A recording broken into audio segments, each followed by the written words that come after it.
স্পেনে সমুদ্রের ধারে পাহাড়ের কোলে ছোট্ট এক শহর আছে, সালোসিয়া।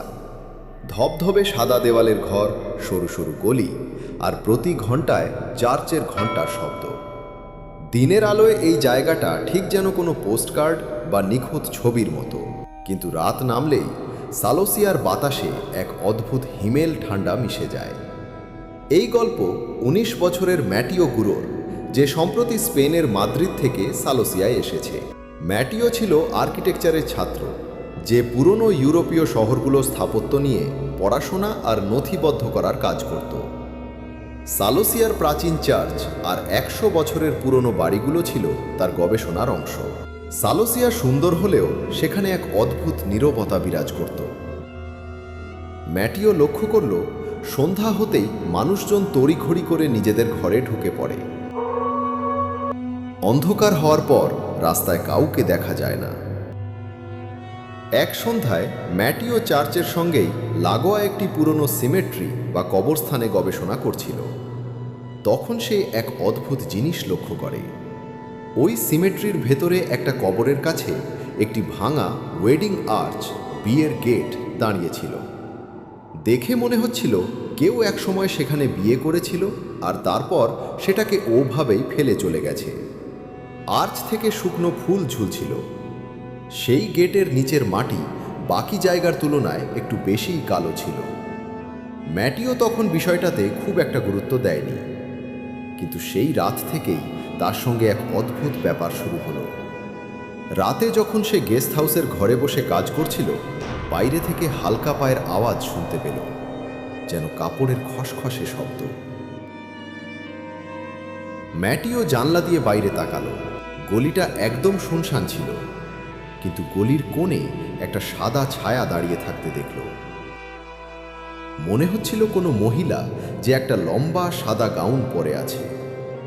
ম্যাটিও ভাবল হয়তো কোনো পর্যটক হবে, কিন্তু তার চোখের সামনেই সেই মহিলাটি হঠাৎ অদৃশ্য হয়ে গেল। পরের রাতে একই শব্দ আবার ফিরে এলো। এবার শব্দটা অনেক কাছ থেকে এলো। ম্যাটিও জানলা খুলতেই গরমের আবহাওয়া সত্ত্বেও এক হাড়হিম করা ঠান্ডা হাওয়া ঘরে ঢুকে পড়ল। তার মনে হলো কেউ যেন ঠিক এইমাত্র তার গেস্ট হাউসের সামনে দিয়ে হেঁটে গেছে। নিচে পাথরের রাস্তায় কিছু ছাপ ছিল, ঠিক যেন কেউ ভিজে মাটি মেখে পায়ে হেঁটে গেছে। আর সেই পায়ের ছাপগুলো সোজা ওই পুরনো সিমেট্রির দিকে যাচ্ছিল। ম্যাটিও কৌতূহল সামলাতে পারল না এবং সেই পায়ের ছাপ অনুসরণ করে কবরস্থানে পৌঁছে গেল। চার্চের ঘণ্টা বাজল। রাত তখন ২টা।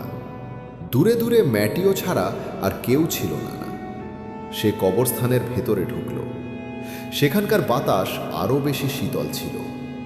পুরনো ক্রুশ আর কবরের ফলকের মাঝখান দিয়ে যেতে যেতে ম্যাটিও সেই ভাঙা ওয়েডিং আর্চের সামনে পৌঁছালো। আর ঠিক তখনই সে তাকে প্রথমবার দেখল। আর্চের নিচে একটি মহিলা দাঁড়িয়েছিল, পরনে পুরনো ধাঁচের একটা সাদা ওয়েডিং গাউন। তার মুখটা একটা সাদা ঘোমটা দিয়ে ঢাকা ছিল। মনে হচ্ছিল সে যেন সেখানে দাঁড়িয়ে কারো অপেক্ষা করছে। ম্যাটিও এক পা এগোতেই হঠাৎ দমকা হাওয়া থেমে গেল। কবরস্থানের নিস্তব্ধতা এতটাই গভীর হলো যে ম্যাটিও নিজের হৃদস্পন্দন পর্যন্ত শুনতে পাচ্ছিল। মহিলাটি ধীরে ধীরে ম্যাটিওর দিকে ঘুরল। তার ঘোমটা কিছুটা সরে গেল এবং যে মুখটা ম্যাটিও দেখল তা দেখে তার পিলে চমকে গেল।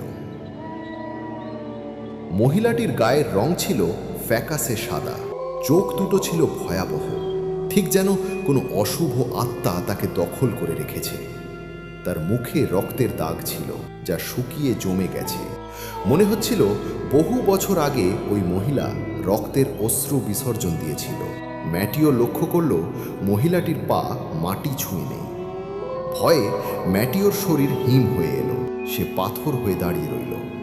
কিন্তু কিছু ঘটার আগেই সেই মহিলাটি বাতাসে মিলিয়ে গিয়ে অদৃশ্য হয়ে গেল। ম্যাটিও সারা রাত ঘুমাতে পারল না। সকালে গেস্ট হাউসের বৃদ্ধ কেয়ারটেকার আসতেই ম্যাটিও তাকে ওই মহিলার কথা জিজ্ঞাসা করল। কেয়ারটেকার প্রথমে কিছু বলতে চায়নি, কিন্তু ম্যাটিও যখন কবরস্থানের ওই ওয়েডিং আর্চের কথা উল্লেখ করল, কেয়ারটেকারের মুখ সাদা হয়ে গেল। সেই বৃদ্ধ কেয়ারটেকার জানালো যে এই কাহিনী শুরু হয়েছিল 1889 সালে। সেই বছর স্যালোসিয়ায় একটি বিয়ে হওয়ার কথা ছিল। কনের নাম ছিল ইজাবেলা রোমেরো আর বরের নাম ছিল হাভিয়ার মোরালিস। শহরের সবচেয়ে সুখী যুগল হিসেবে তাদের বিয়ের আয়োজন চলছিল। চার্চে মেরামতির কাজ চলায় বিয়ের মণ্ডপ করা হয়েছিল ওই কবরস্থানের পাশে। বিয়ের রাতে সবাই জড়ো হলো।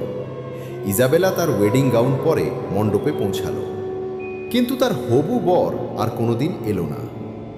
পরে জানা গেল বিয়ের কয়েক ঘন্টা আগে হাভিয়ার সালোসিয়া ছেড়ে অন্য এক মেয়ের সঙ্গে পালিয়ে গেছে। ইজাবেলা সারা রাত সেই মণ্ডপের নিচে তার জন্য অপেক্ষা করল। রাত যত বাড়তে লাগলো, ঠান্ডাও তত বাড়ল। ভোর হওয়ার ঠিক আগে ইজাবেলা সেখানেই লুটিয়ে পড়ল। তার হার্ট বন্ধ হয়ে গিয়েছিল। কেউ কেউ বলে মারাত্মক মানসিক আঘাতেই তার মৃত্যু হয়েছিল। ইজাবেলার মৃতদেহ সেই কবরস্থানেই সমাধিস্থ করা হয়। কিন্তু সেই রাতের পর থেকে স্যালোসিয়ায় এক অদ্ভুত কাণ্ড ঘটতে শুরু করল। মাঝে মাঝেই রাতে মানুষজন সেই সাদা ওয়েডিং গাউন পরা মহিলাকে কবরস্থানের আর্চ গেটের নিচে দাঁড়িয়ে থাকতে দেখে, যেন সে আজও কারো জন্য অপেক্ষা করছে। মানুষ তাকে ডেড ব্রাইড বা কর্পস ব্রাইড বলে ডাকত। ম্যাটিও এই গল্প শুনে ভয়ে শিউরে উঠল। গত রাতে সেও ওই ডেড ব্রাইডকে দেখেছে। সেই রাতে ম্যাটিও যখন নিজের ঘরে ছিল, সে আবার সেই একই শব্দ শুনতে পেল। এবার সেই পায়ের শব্দ সোজা তার ঘরের দরজার বাইরে এসে থামল। তারপর বাতাসে এক অদ্ভুত গন্ধ ভেসে এলো, ভিজে মাটি আর বাসি ফুলের গন্ধ। ম্যাটিও এবার সত্যিই ভয় পেতে শুরু করল। সে ধীরে ধীরে দরজার দিকে তাকালো। দরজার নিচ থেকে একটা ছায়া দেখা যাচ্ছিল, যেন কেউ ঠিক দরজার ওপারেই দাঁড়িয়ে আছে। আর তারপর তার ঘরের দরজার হ্যান্ডেলটা নিজের থেকেই ধীরে ধীরে নড়তে শুরু করল। ভয়ে ম্যাটিওর ঘাম ছুটতে লাগলো। তখনই হ্যান্ডেল নড়া বন্ধ হলো এবং সজোরে ঘরের দরজা খুলে গেল। ম্যাটিও চিৎকার করে উঠল, কিন্তু দরজায় কেউ ছিল না। কয়েক সেকেন্ড পর পায়ের শব্দ আবার দূরে মিলিয়ে গেল, কিন্তু তখনই ম্যাটিওর নজর গেল তার ঘরের জানলার দিকে। জানলার বাইরে সেই ভয়াবহ মহিলাটি দাঁড়িয়েছিল, সেই একই সাদা গাউন, সেই ভয়ঙ্কর চোখে সে ম্যাটিওর দিকেই তাকিয়েছিল। আর তারপরই সে হঠাৎ গায়েব হয়ে গেল। ম্যাটিও দ্বিতীয় রাতও জাগল এবং সকালে সোজা চার্চের পুরোহিতের কাছে গিয়ে সব বলল।